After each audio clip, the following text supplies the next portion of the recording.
An artist of the heights, Julius Roerich. The art of Julius Roerich has become famous worldwide. In the United States, a country where there are trusts even in the intellectual domain, certain people have monopolized the greatest part of Roerich's artistic work. Through a Roerich Society museum, conferences, and a luscious review, they attempt to create a quote-unquote movement around the personality of this artist. In fact, Roerich, who is a painter, does not intend to limit himself to painting alone. Through his paintings and his wider activity, he has also composed poems, written articles, and published accounts of his travels in Asia. He first and foremost aims at spreading the sense of a higher order of reality in the modern world. In considering his paintings, we must conclude that their main characteristic is the portrayal of nature through relatively simple means, although not lacking a certain decorative style, in terms that awaken a strange sense of interiority and almost of liberation.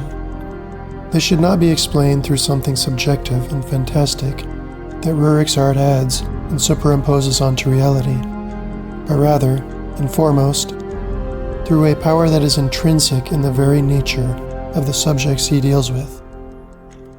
This can be clarified as soon as we say that Roerich's recurrent theme is the Himalayas, the titanic and transfigured nature of the Himalayan range, with its heights, its vertiginous peaks, its abysses, its nameless silences, its celestial clarity. Roerich, who is Russian by birth, has repeatedly traveled to the passes of the Himalayas in western Mongolia, both by himself and at the head of an expedition.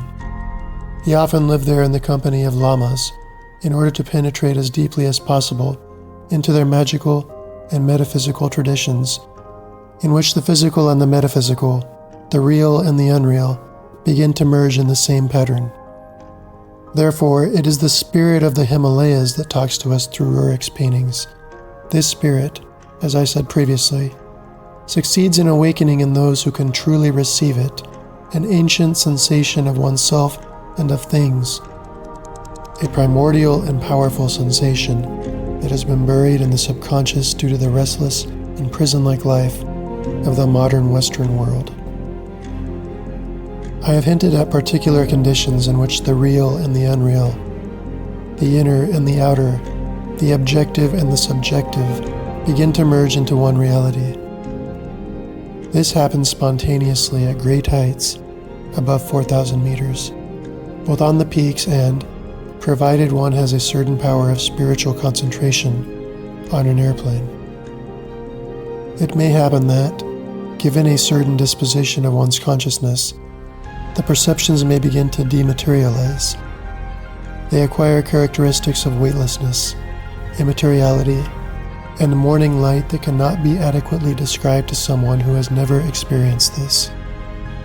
In a state of semi-intoxication, which does not induce dullness but rather a higher lucidity, things talk to us in a way we never suspected before. Later on, what occurs is a dynamic unfolding of the imaginative faculty, which reacts upon the senses, translating perceptions here and there into images that have a symbolic character, like that of dreams. These form myths that find their place in the pattern of the waking consciousness.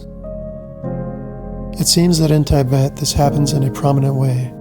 There is a mentality that may effectively be said to be the permanent domain of similar states, which contain the secret of many strange traditions and which, when seen from the outside, appear as pure superstition. To be able to understand this, as odd as it may appear, is essential to understand Roerich's art in all its elements. This is an art of snowy and rarefied heights, where sensibility and the air become dematerialized and convey at all times the sense of transparency and of alpine silence. In almost a constant fashion, we see in his landscapes the emergence of myths and symbols, figures of ascetics in deep meditation, magic fires, shapes of idols, elemental apparitions, strange, unnatural inner reflections of light emerge in his paintings in the background, behind seas of valleys and Alps everywhere, as far as the eye can see. This does not have the value of a fantastic overlapping with reality. In a setting such as the Himalayas, we may say that myth becomes part of reality. In a way, myth continues reality. It interiorizes and completes with a purpose that transpires immediately out of those forms, symbols, and lights about which one can no longer say whether they are inside or outside of oneself, or whether they are lights of things or illuminations of the spirit, or both at the same time. Those who have been in the great plateaus of Tibet, without being concerned with exploring or being part of an expedition with specific goals, can testify to this sense, which comes to life when the soul of the Tibetan religion, the forms of its spirituality and its traditional magic, are penetrated. Roerich is the first Westerner, provided we may call a Russian a Westerner, who has been able to pick it up and to express it through paintings, while at the same time feeling it is something that goes beyond mere art and beyond the simple and private aesthetic sensation, because it tends to become realized as a sense of life itself. This is why his paintings have essentially the character of a way towards something transcendent, in the integral meaning of the word, and with reference not to an abstraction, but to a real experience. I believe that something may truly be called art only when it rises to assume such a value. The Himalayas lead us to a non-human purity, to a non-human breath. Quote, "Many meters above sea level, but how many more above ordinary men," wrote Nietzsche about Sils Maria.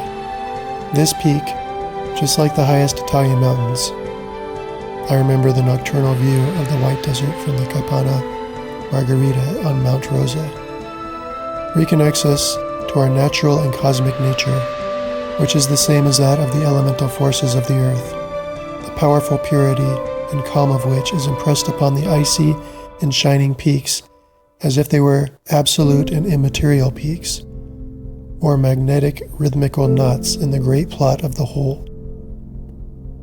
This is the reason why we can detect in Roerich's art a ray of liberation, of the truest liberation.